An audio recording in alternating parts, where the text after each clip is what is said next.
Hello dear friends, কেমন আছো তোমরা? আশা করি প্রত্যেকেই ভালো আছো। আজ তোমাদের সঙ্গে শেয়ার করব স্প্যাগেটি। হ্যাঁ, ইটালিয়ান স্প্যাগেটি অর্থাৎ পাস্তা যেটাই বলো না কেন, হোয়াইট সস বেস একটা স্প্যাগেটি বানাবো। তার জন্য প্রথমে ফুটন্ত জলে স্প্যাগেটিগুলো দিয়ে দিয়েছি। কিছুটা নুডলসের মতো দেখতে হয় লম্বাটে। এটা জলে দিলে আস্তে আস্তে নিজে থেকেই নরম হয়ে যায়। তো আমি এখানে গাস্টোরা কোম্পানির স্প্যাগেটিটা ইউজ করছি। এটা খেতে প্রচণ্ডই সুস্বাদু। এটা পুরোটাই হুইট দিয়ে তৈরি। তো এই স্প্যাগেটিটা কারা কারা খেয়েছো প্লিজ একটু কমেন্ট করে জানাবে, তাহলে ভালো লাগবে। তো তোমরাও বাড়িতে একবার ট্রাই করতে পারো। এটার হচ্ছে 500 গ্রাম মতো থাকে। 8 থেকে 9 মিনিট ধরে এই স্প্যাগেটিটা ফুটিয়ে নিলেই তৈরি হয়ে যাবে বয়েলড স্প্যাগেটি। তারপর কি কি ইনগ্রিডিয়েন্টস দিচ্ছি সেগুলো দেখার জন্য পুরো ভিডিওটা দেখো। আশা করি প্রত্যেকের ভালো লাগবে। তো স্প্যাগেটিটা যখন হয়ে গেল বয়েলড, দেখো নিজে থেকেই আস্তে আস্তে জলের মধ্যে ঢুকে যাচ্ছে।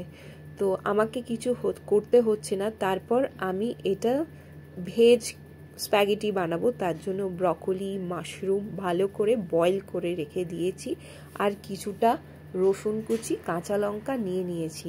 তারপর এইগুলোকে একটা কড়ার মধ্যে প্রথমে বাটার আর সাদা তেল দিয়ে একটু ফ্রাই করে নেব। ফ্রাই করে নেওয়ার পর সেইগুলোকে একটু দুধ, একটু ক্রিম, একটু চিজ দিয়ে ভালো করে এটার একটা গ্রেভি মতো বানিয়ে নেব। তো প্রথমে তেল যখন গরম হয়ে যাবে, কাঁচা লঙ্কা, রসুন দিয়ে ব্রকলি, মাশরুম দিয়ে ভালো করে সেটাকে ভালো করে নাড়বো। নাড়া হয়ে গেলে পরিমাণ মতো এতে নুন, দুধ, ক্রিম আর একটু চিজ দিয়ে দেব, কারণ যেহেতু চিজি স্প্যাগেটি বেশি ভালো লাগে। তো যেহেতু আমি এটা ইটালিয়ান স্প্যাগেটি করছি, তো সেই কারণে এর মধ্যে কিন্তু এই ইনগ্রিডিয়েন্টসগুলো দিতেই হবে, তাহলে কিন্তু এর টেস্টটা দারুণ হয়। আর তোমরা চাইলে একটু সসও অ্যাড করতে পারো। আমি এখানে সস অ্যাড করে নিয়েছি।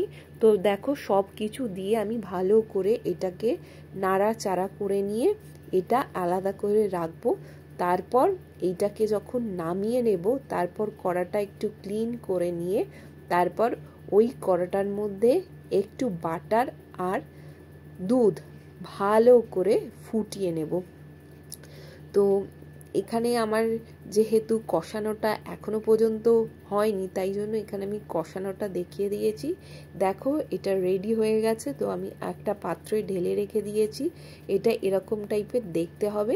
উপর দিয়ে একটু বাটার দিয়ে দিতে পারো, সেটা মেল্ট হয়ে গেলে আরও টেস্টি লাগবে। এটা তোমরা এমনিও খেতে পারো, অন্য কিছুর সাথে, ব্রেডের সাথেও খেতে পারো, রুটির সাথেও খেতে পারো, পরোটার সাথেও। যেহেতু আমি স্প্যাগেটিটা করছি, তাই জন্য এটা আমি স্প্যাগেটির সাথে অ্যাড করব। তো সেই জন্য কড়ার মধ্যে প্রথমে বাটার দিয়েছি, এটা মিডিয়াম ফ্লেমে করতে হবে, আর একটু ক্রিম দিয়েছি। ক্রিমটা দেওয়ার পরে যখন একটু গলে আসবে, তার সাথে আস্তে আস্তে করে দুধ অ্যাড করব। দুধ অ্যাড করার পরে যখন ঘন হয়ে যাবে, তখন স্প্যাগেটিগুলো দিয়ে দেব। স্প্যাগেটিগুলো দিয়ে ভালো করে নাড়াচাড়া হয়ে গেলে তারপর যেই মাশরুম, ব্রকলির যে একটা বেস তৈরি করে রেখেছিলাম, ক্রিমি বেস, সেইটা দিয়ে ভালো করে এটার সাথে মিক্সড করে দেব। তাহলেই তৈরি হয়ে যাবে আমার ইটালিয়ান স্প্যাগেটি বা ইটালিয়ান পাস্তা। এটা ছোটরা যেরকম ভালোবাসে, বড়রাও কিন্তু না খেয়ে থাকতে পারবে না, কথা দিলাম। তোমরা বাড়িতে যদি ট্রাই করো, ডেফিনেটলি তোমাদের ভালো লাগবে। ভিডিওটা যদি ভালো লাগে প্লিজ একটু লাইক, কমেন্ট অ্যান্ড শেয়ার করো। আবার নতুন কোনো রেসিপি নিয়ে তোমাদের সঙ্গে দেখা হচ্ছে। চলো টাটা, খুব ভালো থেকো।